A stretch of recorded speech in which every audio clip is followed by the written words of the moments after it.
My name is Samantha Scroggin, and I am 20 years old. I am a sophomore at Robert Morris University studying business.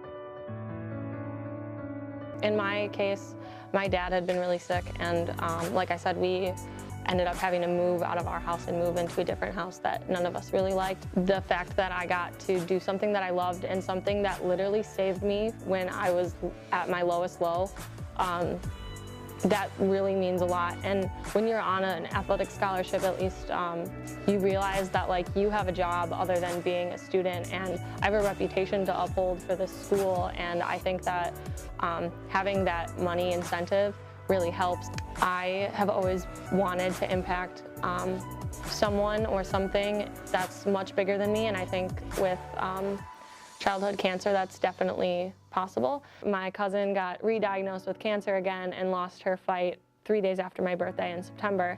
I got a hat from Love Your Melon and I researched it. Every hat that you buy or any piece, article of clothing or merchandise that you buy, 50% goes to a child with cancer, giving them a hat, and also money going towards research.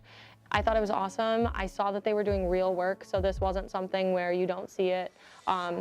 If you go on their Instagram, you see all the different campuses helping kids, and that's when I realized that that was the way I could impact. So I had a group of my friends who I know also loved Love Your Melon, and we all got together and we were like, we're gonna do this. So we became a campus crew. Through that, I also continued to bowl, which is the whole reason I'm here now. Bowling helped. I had that drive to want to be good at something still. I love being able to call all of Chicago my home. A scholarship means everything to me. I wouldn't have been able to go to college without a scholarship.